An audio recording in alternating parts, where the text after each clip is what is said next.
نحمده ونصلي على رسوله الكريم أما بعد فأعوذ بالله من الشيطان الرجيم بسم الله الرحمن الرحيم الحمد لله نحمده ونستعينه ونستغفره ونؤمن به ونتوكل عليه ونعوذ بالله من شرور أنفسنا ومن سيئات أعمالنا من يهده الله فلا مضل له ومن يضلله فلا هادي له ونشهد أن لا إله إلا الله وحده لا شريك له ونشهد أن سيدنا محمدا عبده ورسوله أرسله بالهدى ودين الحق ليظهره على الدين كله وكفى بالله شهيدا خصوصا على أفضلهم وخاتم النبيين محمد الأمين وعلى آله وصحابه أجمعين فصلى الله عليه وسلم تسليما كثيرا أما بعد رب اشرح لي صدري ويسر لي أمري واحلل عقدة من لساني يفقهوا قولي ربي زدني علما۔ انشاءاللہ آج ہم 12واں واقعہ جو ہے اس کے بارے میں ہم پڑھیں گے۔ ہم نے پڑھا کہ رسول اللہ صلی اللہ علیہ وسلم نے مکہ کو فتح کیا۔ اب جب آپ نے مکہ پر غلبہ حاصل کیا تو جو آس پاس جو سرایہ تھے رسول اللہ صلی اللہ علیہ وسلم نے وہاں روانہ کیے تاکہ وہ لوگوں کو اسلام کی دعوت دیں، اور آپ نے انہیں اسلام کی دعوت کا حکم تو دیا لیکن قتال کا حکم نہیں دیا تھا۔ اچھا، آپ صلی اللہ علیہ وسلم نے خالد بن ولید رضی اللہ عنہ کو ایک سریے کا امیر بنا کر بھیجا، لیکن انہیں بھی آپ نے قتال کا حکم نہیں دیا تھا، اور انہوں نے بنی جزیمہ کے غمیسہ نامی کنویں پر پڑاؤ ڈالنے کا وہاں پہ انہوں نے پڑاؤ ڈالا۔ اچھا، اب جب جاہلیت کا زمانہ تھا تو اس قبیلے نے عبد الرحمن بن عوف کے والد عوف بن عبد عوف اور خالد بن ولید کے جو چچا تھے ان کو قتل کیا تھا، جو کہ یمن سے تجارت کر کے واپس آ رہے تھے، اور انہوں نے مال پر قبضہ کر لیا تھا۔ اب یہاں پر ہوا کیا کہ خالد بن ولید رضی اللہ عنہ اپنے ساتھیوں کے ساتھ جب کنویں پر انہوں نے پڑاؤ ڈالا تو جو بنو جزیمہ کے جو لوگ تھے انہوں نے اپنا اسلحہ اٹھایا، جس پر خالد بن ولید رضی اللہ عنہ نے ان سے کہا کہ اسلحہ رکھ دو، لوگ تو مسلمان ہو چکے ہیں۔ اچھا، انہوں نے اسلحہ رکھ دیا تو ایک مس انڈرسٹینڈنگ ہو گئی، اور اس مس انڈرسٹینڈنگ کے بارے میں ہم صحیح بخاری کی ایک حدیث ہے 4339 میں جس کا ہمیں تذکرہ ملتا ہے کہ جب وہ لوگ ایمان لے کر آ گئے تو ان کو کہنا تھا اسلمنا، ہم ایمان لے کر آئے، ٹھیک ہے، لیکن وہ اسلمنا نہ کہہ سکے بلکہ اس کے علاوہ انہوں نے کیا کہا، سبعنا، یعنی ہم بے دین ہو گئے، جس کی وجہ سے خالد بن ولید رضی اللہ عنہ کو مس انڈرسٹینڈنگ ہوئی اور اس کی وجہ سے انہوں نے قتال کیا اور اکثر لوگوں کو قتل کر دیا۔ اب جب رسول اللہ صلی اللہ علیہ وسلم کو اس بارے میں معلوم ہوا تو آپ نے کہا کہ یا اللہ، خالد نے جو کیا میں تو اس سے لا تعلق ہوں، یعنی مجھے اس بارے میں کوئی بھی بات کا اندازہ نہیں تھا کہ اس طرح سے ہوگا، کیونکہ رسول اللہ نے تو منع کیا تھا۔ اب آپ نے حضرت علی رضی اللہ عنہ کو روانہ کیا اور انہیں کہا کہ جائیں، جا کے معاملہ دیکھیں اور جو بھی دیت ادا کرنا ہو وہ اس کو دے دیں، سارا نقصان جو ہے وہ پورا کر دیں۔ اب سیدنا علی گئے اور انہوں نے سارا جو بھی رسول اللہ نے انہیں حکم دیا تھا اس کے اکارڈنگ انہوں نے کام کیا، لیکن ان کے پاس اضافی مال بچ گیا۔ اب جو بھی کچھ مال بچا وہ مال بھی انہوں نے انہی لوگوں میں تقسیم کر دیا۔ اب جب رسول اللہ صلی اللہ علیہ وسلم کے پاس آئے اور انہیں یہ ساری باتیں جب حضرت علی رضی اللہ عنہ نے بتائی تو رسول اللہ صلی اللہ علیہ وسلم نے کہا کہ آپ نے بہت ہی اچھا کیا۔ اب اس بات پر خالد بن ولید رضی اللہ عنہ اور عبد الرحمن بن عوف رضی اللہ عنہ کے درمیان تکرار ہوئی، تو خالد رضی اللہ نے عذر پیش کرتے ہوئے کہا کہ اللہ کا جو فیصلہ ہے وہ تو ہو کر ہی رہتا ہے، یعنی جو اللہ کا فیصلہ ہے وہ تو ہو کے ہی رہے گا۔ اب یہاں پر ایک خواب کا تذکرہ ہے جو رسول اللہ صلی اللہ علیہ وسلم نے دیکھا، اس میں انہوں نے کیا خواب دیکھا تھا، وہ یہ تھا کہ وہ فرماتے ہیں کہ میں نے دیکھا کہ میں نے حلوے کا ایک لقمہ اپنے منہ میں ڈالا، اس کا ذائقہ بڑا لذیذ تھا، میرے حلق میں کچھ اٹک گیا اور میں اس کو نگل نہ سکا، اور علی رضی اللہ عنہ نے اپنا ہاتھ داخل کیا اور اس کو باہر نکال دیا۔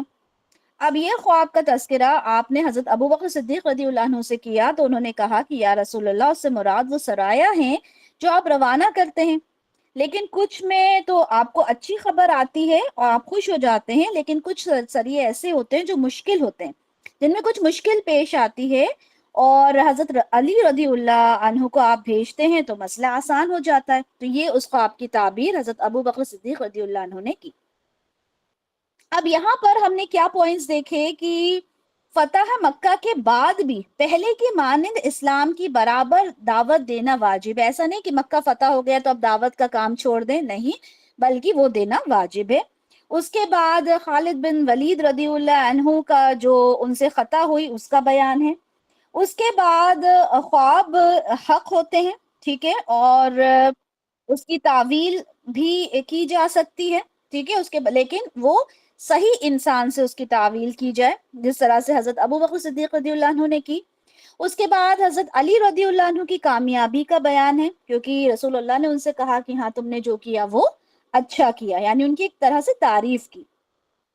اس کے بعد جب فتح ہوئی اس کے بعد کے کچھ اہم واقعات اب دیکھتے ہیں۔ عباس بن مرداس کا قبول اسلام۔ عباس کے والد جو تھے مرداس، وہ ان کے پاس ایک بت تھا جس کی وہ عبادت کیا کرتے تھے اور اس کا نام زمار تھا۔ اچھا، عباس جب بھی اپنے والد کے پاس جاتے تو ان کا والد ان سے کیا کہتے کہ پیارے بیٹے زمار کی عبادت کیا کرو، یہ آپ کو فائدہ پہنچائے گا اور آپ کو نقصان بھی پہنچائے گا۔ اب ایک دن جو عباس تھے وہ زمار کے پاس بیٹھے ہوئے تھے کہ ان کو یہ اعلان ہوا کہ سلیم کے تمام قبائل سے کہہ دو کہ زمار ہلاک ہوا اور اہل مسجد زندہ ہوئے۔ ابن مریم کے بعد جو شخص ہدایت و نبوت کا وارث بنا ہے، بلا شبہ وہ قریش کا ہدایت یافتہ ہے۔ زمار ہلاک ہو گیا۔ نبی محمد صلی اللہ علیہ وسلم پر کتاب نازل ہونے سے پہلے اس کو پوجا جاتا تھا۔ اب جب عباس نے یہ بات سنی تو انہوں نے زمار کو توڑ دیا اور رسول اللہ کی خدمت میں حاضر ہوئے اور انہوں نے اسلام قبول کیا اور بہترین مسلمان ثابت ہوئے۔ تو یہ ایک واقعہ تھا۔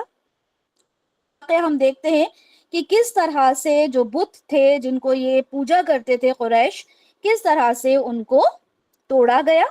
اس کے بارے میں ہم دیکھتے ہیں کہ رمضان کے آخری ہفتے رسول اللہ صلی اللہ علیہ وسلم ابھی مکہ میں ہی تھے، تو آپ نے خالد بن ولید رضی اللہ عنہ کو بھیجا کہ وہ عزا کو توڑ دیں۔ ہم جانتے ہیں نا، عزا، منات، لات، یہ سارے ان کے دیوی دیوتاؤں کے نام تھے جنہیں یہ پوجا کرتے تھے۔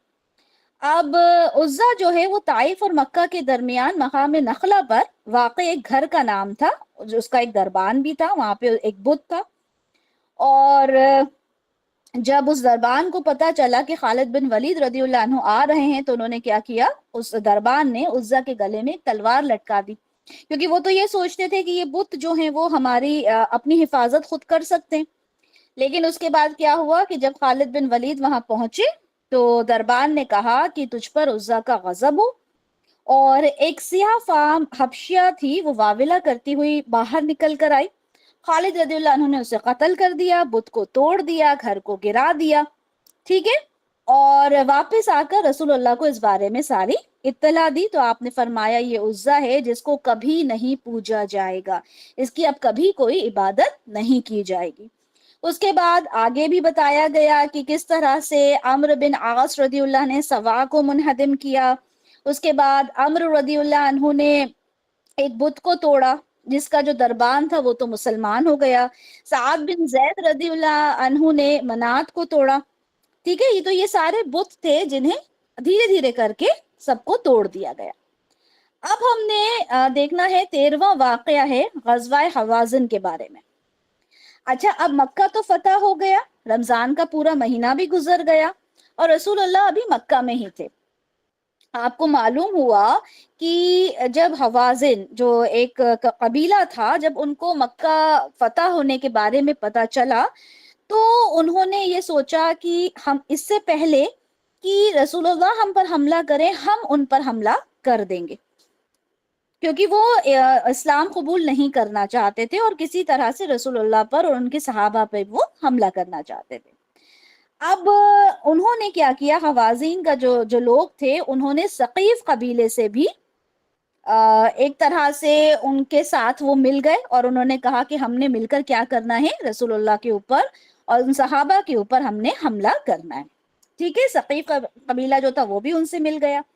اچھا، اس میں کعب اور کلاب قبیلے کے بارے میں آتا ہے کہ وہ جو تھے وہ اس میں شامل نہیں ہوئے۔ اب ہوا کیا کہ مالک بن اوف جو تھے وہ حوازن قبیلے کے سردار تھے۔ اب وہ جنگ کے لیے نکلے، کس سے؟ رسول اللہ سے جنگ کے لیے نکلے۔ تو انہوں نے کیا کیا کہ جو سپاہی وغیرہ تھے، جو ان کا لشکر تھا، اس میں انہوں نے عورتیں، بچے، مویشی وہ بھی اپنے ساتھ رکھ لیے، اور اوتاس ایک جگہ کا نام ہے، وہاں پر آپ نے قیام کیا۔ اور وہاں پر جب پہنچے تو وہاں پر ایک بزرگ تھے جن کا نام تھا درید بن اسما۔ تو وہ وہاں پہ ذرا سمجھدار انسان تھے وہ، اور اسلام تو نہیں قبول کیا تھا لیکن اس مسلمانوں سے ان کا کوئی اتنا خاص ایسا بیر بھی نہیں تھا، ٹھیک ہے، جس کے بارے میں ہم آگے بھی چل کر پڑھیں گے۔ تو انہوں نے پوچھا ان بزرگ نے کہ تم کس وادی میں ہو؟ انہوں نے کہا کہ ہم اوتاس میں ہیں۔ تو انہوں نے کہا کہ یہ تو بڑی اچھی جگہ ہے، ٹھیک ہے، جہاں پہ گھوڑے آرام سے رہ سکتے ہیں، نہ تو زیادہ سخت ہے نہ ہی زیادہ نرم ہے۔ اب آگے جو درید تھے انہوں نے پوچھا کہ یہاں پر اتنی آوازیں کیوں آ رہی ہیں، بچوں کے رونے کی آواز آ رہی ہے اور بکریوں کی بھی آوازیں آ رہی ہیں، اتنی آوازیں کیوں آ رہی ہیں؟ جس پر مالک بن اوف نے کہا کہ میں ان سب کو بھی ساتھ میں لے کر آیا ہوں، اگر یہ پیچھے ہٹے، یعنی جو سپاہی جو لڑنے کے لیے آئے ہیں اگر یہ پیچھے ہٹیں گے تو ان کو یہ احساس ہوگا کہ ہماری فیملی ہمارے ساتھ ہے، ہمارے بیوی بچے ساتھ ہیں، تو کم سے کم ہم پیچھے نہ ہٹیں۔ تو جس پر درید نے کہا کہ دیکھو، جس کو شکست ہونی ہے وہ تو ہو کے ہی رہے گی، جس کو غالب آنا ہے وہ غالب آئے گا، جس کو مغلوب ہونا ہے وہ تو مغلوب ہو کر ہی رہے گا۔ یہ تم نے ٹھیک نہیں کیا، اس طرح سے اپنی فیملی کو اور سب کو نہیں لانا چاہیے تھا۔ اچھا، پھر انہوں نے کعب اور کلاب کے بارے میں پوچھا کہ ان کا کیا بنا؟ تو جواب دیا مالک بن اوف نے، نہیں، ان میں سے کوئی بھی نہیں آیا۔ تو درید نے کہا کہ بہت ٹھیک کیا، انہیں معلوم تھا کہ کون غلبہ حاصل کرنے والا ہے، تم بھی اگر ایسا ہی کرتے تو زیادہ بہتر ہوتا۔ اچھا، پھر انہوں نے مشورہ بھی دیا۔ کیا مشورہ دیا کہ ایک کام کرو، تم اپنی فیملی کو، اپنے اہل عیال کو لے کر تو آ گئے ہو، اب ایک کام کرو کہ ان کو اونچی جگہ پر، بلند جگہ پر چڑھا دو، ٹھیک ہے، تاکہ اگر تم غالب آ گئے تو تمہاری فیملی تم سے مل جائے گی، لیکن اگر تم مغلوب ہو گئے تو کم سے کم تمہاری فیملی تو بچ جائے گی۔ لیکن مالک بن اوف نے بات کو نہیں سنا اور باقی لوگوں سے کہا کہ دیکھو، تم سب کو میری اطاعت کرنی ہے، نہیں تو میں اپنی تلوار اپنے جسم سے پار کر دوں گا۔ انہوں نے درید کا مشورہ جو تھا وہ قبول نہیں کیا۔ اب اس کے بعد کیا ہوا کہ مالک بن اوف نے حالات معلوم کرنے کے لیے کہ رسول اللہ اور ان کے صحابہ کے کیا حالات ہیں، اپنے جاسوس بھیجے، اور جب وہ جاسوس واپس آئے تو وہ مخبوط الحواس ہو کر واپس لوٹے، بڑے حیران اور پریشان۔ مالک بن اوف نے کہا کہ بھئی کیا ہوا، تم اتنے حیران پریشان کیوں ہو؟ تو جاسوسوں نے کہا کہ ہم نے سفید رنگ کے آدمی دیکھے، اور وہ سفید رنگ کے آدمی چتکبرے گھوڑوں پر سوار تھے، واللہ ہم خود کو اس حال میں بچا نہیں سکے ہیں جو ہم دیکھ کر آئے ہیں۔ یعنی بڑے حیران وہ دیکھ کر آئے چیزوں کو، اور لیکن مالک بن اوف ان چیزوں سے بھی کچھ بھی حیران نہیں ہوا، اس نے اپنا قدم پیچھے نہیں ہٹایا، اور اس نے کہا کہ نہیں، میں نے تو جو فیصلہ کیا ہے وہ میں کر کر ہی رہوں گا۔ اچھا، یہ جاسوسوں نے جن آدمیوں کو دیکھا تھا سفید رنگ کے آدمی، وہ کون تھے؟ وہ دراصل فرشتے تھے، کیونکہ اللہ تعالیٰ نے سورہ توبہ میں فرمایا ثم انزل اللہ سکینتہ علی رسولہ وعلی المؤمنین وانزل جنودا لم تروہا۔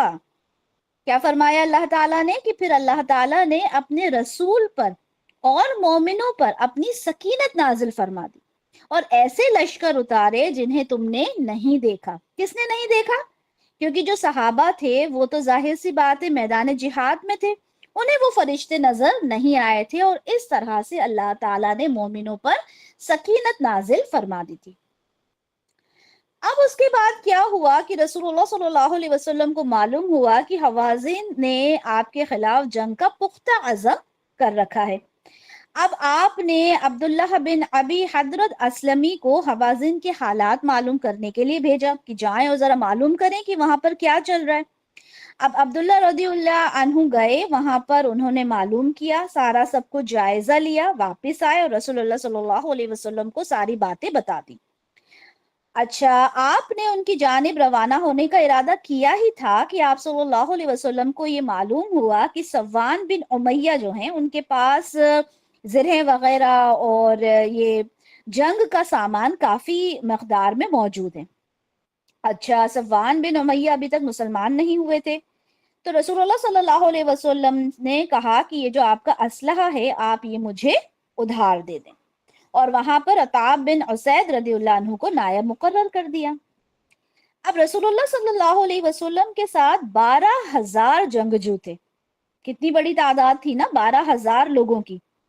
اچھا، اس میں سے 2,000 لوگ وہ بھی تھے جو نئے نئے مسلمان ہوئے تھے، یعنی جب مکہ فتح ہوا تھا تو بہت سارے لوگ مسلمان ہو گئے تھے، تو اس میں سے 2,000 لوگ وہ تھے جو مکہ فتح ہونے کے دوران مسلمان ہوئے تھے، وہ لوگ بھی ساتھ میں تھے۔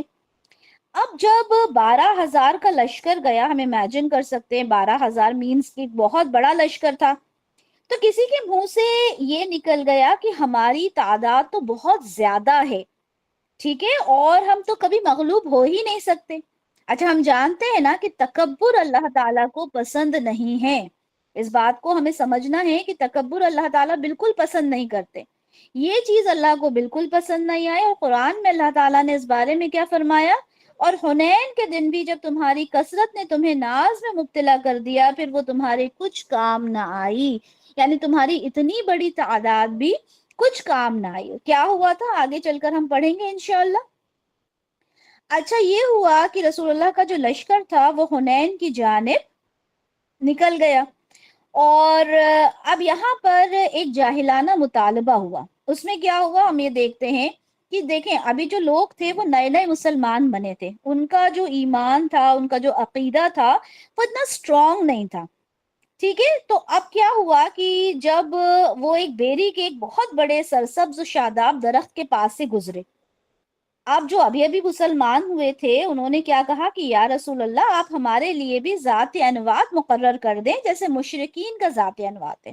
ذات انوات کیا ہے؟ وہ ایک بہت بڑا درخت تھا، اور جو مشرکین تھے وہ ہر سال اس کی زیارت کرنے آتے تھے، ایک دن ایک رات وہاں پہ قیام کرتے تھے، تبرک کے لیے رکتے تھے، اور تبرک کے لیے کیا کرتے تھے؟ اپنا اسلحہ وہاں پہ لٹکا دیا کرتے تھے، وہاں پہ جانور جو تھے وہ ذبح کیا کرتے تھے، اس طرح سے وہ ہر سال کرتے تھے۔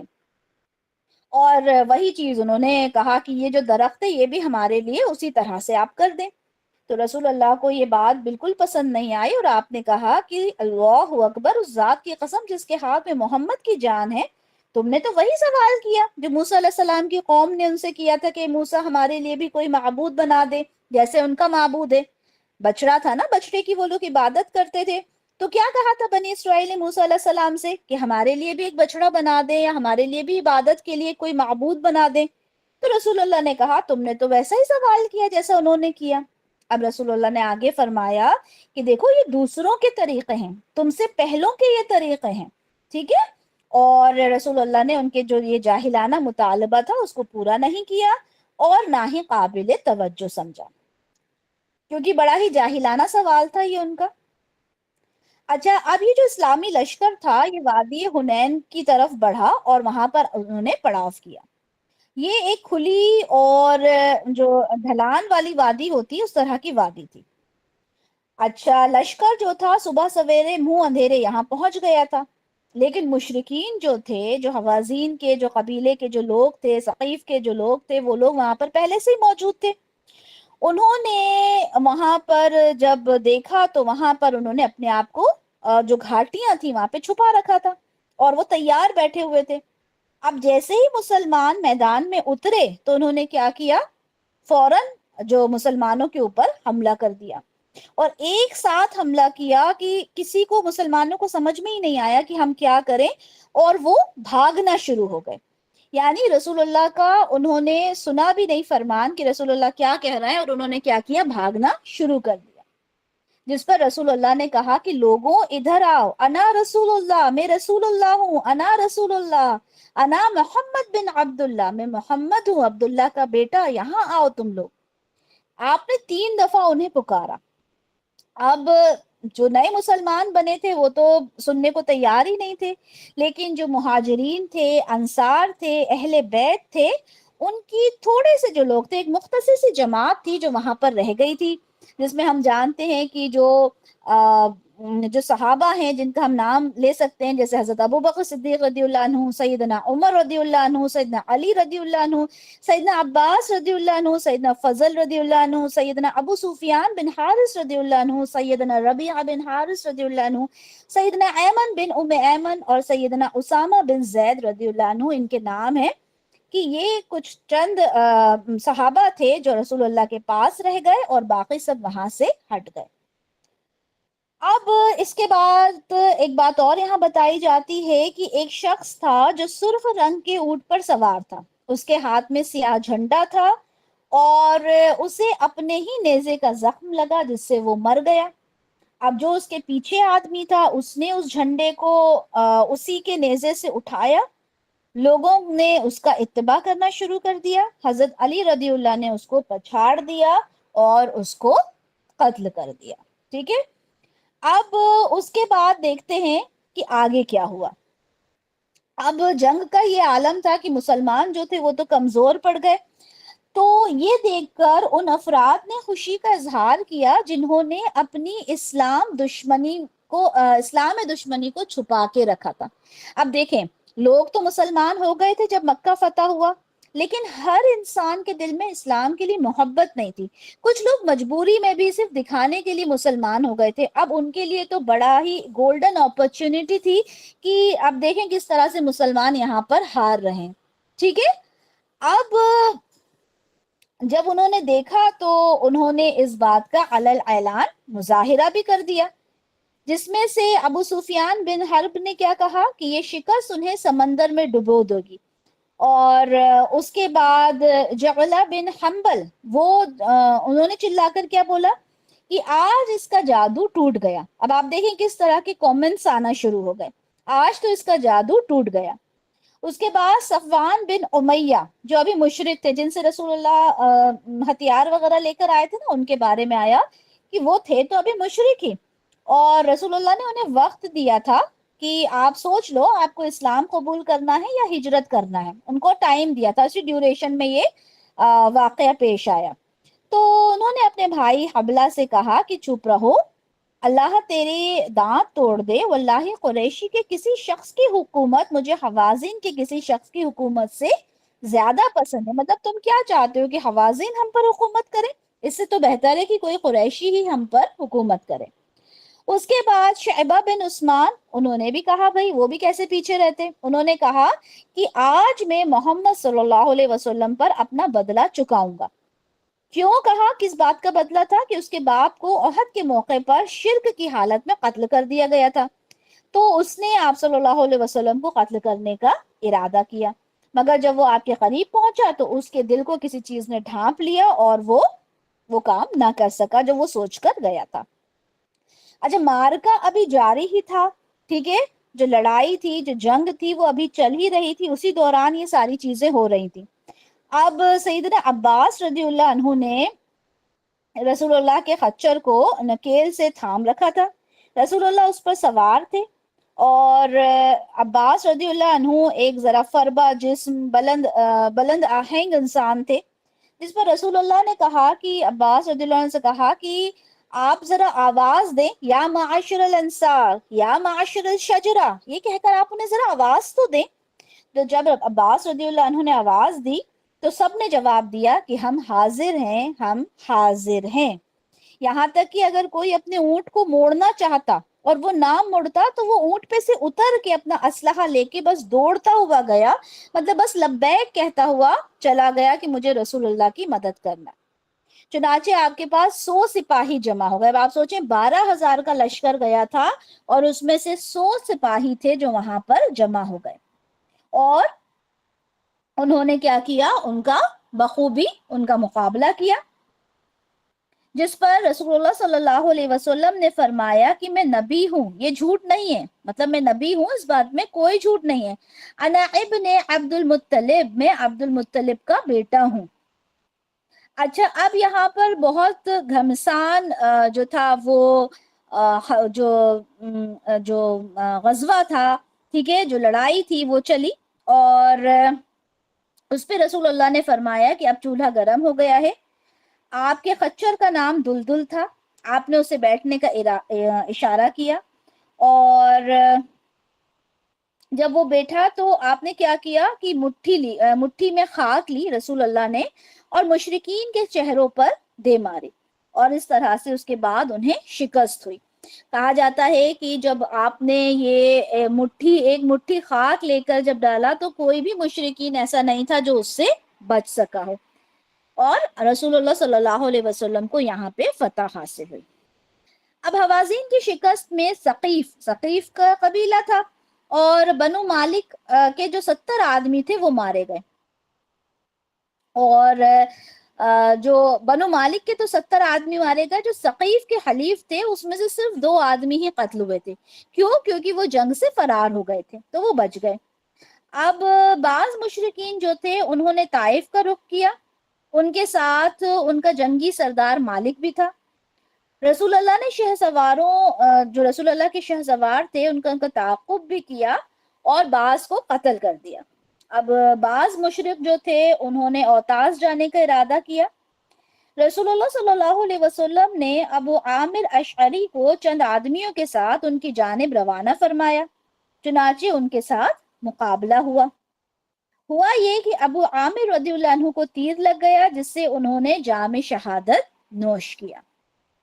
اب ان کے چچا زاد ابو موسیٰ اشعری نے جھنڈا اٹھایا اور قتال جاری رکھا, حتیٰ کہ اللہ تعالیٰ نے ان کے ہاتھ سے فتح یاب فرمایا اور انہوں نے دشمن کو شکست سے دوچار کر دیا.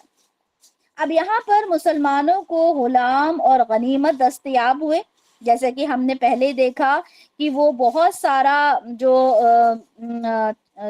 مویشی وغیرہ تھے, بیوی بچے تھے, سب لے کر آئے تھے, تو اب یہ مسلمانوں کو حاصل ہو گیا. اچھا, یہ غلام جو ان کو ملے اس میں شیمہ بنت حارث بھی تھی. اب ان کا کیا واقعہ ہے وہ دیکھتے ہیں. انہوں نے کہا کہ اللہ کی قسم میں آپ کے صاحب کی یعنی رسول اللہ کی دودھ شریک بہن ہوں. اب لوگوں نے اس بات کا یقین نہیں کیا اور انہیں رسول اللہ کی خدمت میں پیش کر دیا. تو رسول اللہ نے پوچھا کہ بھائی اس بات کی کیا علامت ہے کہ آپ میری بہن ہیں؟ تو انہوں نے کہا کہ میں آپ کو اٹھائے ہوئی تھی اور آپ نے میری کمر پر اپنے دانتوں سے کاٹا تھا, اور وہ نشان ابھی بھی موجود ہیں. تو جب آپ نے دیکھا تو آپ نے بڑی ان کی عزت کی, انہیں چادر پر بچھا کر انہیں اس پر بٹھایا, اور ان سے کہا کہ بھئی آپ کے پاس اختیار ہے, اگر آپ میرے پاس رہنا چاہیں تو آپ بہت اچھے سے یہاں پر رہیں, لیکن اگر آپ جانا چاہتی ہیں تو میں آپ کو مال وغیرہ دے دوں گا اور آپ اپنی قوم میں چلے جائیں. تو انہوں نے کہا کہ میں تو آپ مجھے مال و متاع دے دیں, میں اپنی قوم کے ساتھ واپس چلی جاتی ہوں. تو رسول اللہ صلی اللہ علیہ وسلم نے انہیں واپس بھیج دیا. اب وہ چلے گئیں. اس کے بعد رسول اللہ صلی اللہ علیہ وسلم نے غنیمت اور جو غلام تھے ان کو جعرانہ میں جمع کرنے کا حکم دیا, اور بدیل بن ورقہ رضی اللہ کو اس پر نگران مقرر کر دیا. اور یہاں پر بہت سارے صحابہ تھے جن کو شہادت نصیب ہوئی تھی. اب یہاں پر کچھ اہم واقعات پیش آئے تھے, ٹھیک ہے. غزوہ حوازن میں کچھ اہم واقعات جو آئے تھے اس میں کیا تھا, اس میں ایک پہلا واقعہ ہم دیکھتے ہیں کہ رسول اللہ صلی اللہ علیہ وسلم نے ام سلیم بنت ملحان کو دیکھا. ان کے ساتھ ان کے خاوند ابو طلحہ بھی تھے. وہ لیٹی ہوئی تھی, ان کے درمیان میں چادر تھی, وہ اس وقت حمل سے تھی, اور ساتھ ہی ابو طلحہ رضی اللہ عنہ کا اونٹ بھی تھا, اور ان کو اس بات کا خوف تھا کہ وہ اونٹ کہیں روند نہ دے. اونٹ نے اپنا سر ام سلیم رضی اللہ عنہا کے قریب کیا تو انہوں نے اونٹ کے منہ میں نکیل ڈال دی.